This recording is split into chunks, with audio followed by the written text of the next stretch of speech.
আসসালামু আলাইকুম। আমি দেশের কিছু এলাকাতে নিম্ন আদালত অর্থাৎ জেলার যে আদালতগুলো আছে কিছু এলাকাতে সেখানে ঘেরাও হয়েছে, এই ধরনের ডিস্টার্বিং খবর পেয়েছি। তো আমি যারা আন্দোলনকারী ছাত্র জনতা ভাই আছেন তাদের কাছে আমি একটা অনুরোধ করব, কোনো অবস্থাতেই জেলার কোনো আদালতে কোনো ধ্বংসযজ্ঞ বা নাশকতামূলক কাজ করবেন না, এবং সেখানে ঘেরাও করারও প্রয়োজন নাই।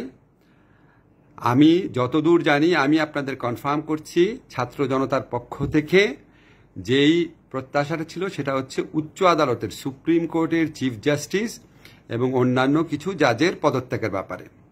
নিম্ন আদালতের ব্যাপারে তাদের কোনো কর্মসূচি নাই, এবং এটা ভুল করে বা না জেনে কেউ বলে দিতে পারে, কিন্তু আমি আপনাদের কনফার্ম করছি এই ধরনের কোনো কর্মসূচি অ্যাটলিস্ট আপাতত নাই। আপনারা কোনো অবস্থাতেই নিম্ন আদালতের কোনো রকম ক্ষতি করবেন না।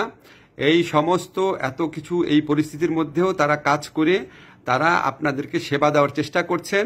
অতীতে যে ভুল ভ্রান্তি কিছু জায়গায় হয়েছে সেটার থেকে তারা বের হয়ে আসবেন, এবং সেটা তারা আমি আপনাদেরকে আইন মন্ত্রণালয়ের দায়িত্বপ্রাপ্ত উপদেষ্টা হিসেবে বলছি, সেরকম নিশ্চয়তা তারা দিয়েছেন। এবং আপনারা যে কোনো মূল্যে আমাদের এই আদালত ব্যবস্থাকে, নিম্ন আদালতে যারা বিচারক আছেন তাদের নিরাপত্তার ব্যবস্থা করবেন, ভবনের নিরাপত্তার ব্যবস্থা করবেন। যারা উচ্ছৃঙ্খল জনতা আছে তাদেরকে বুঝিয়ে শান্ত করবেন।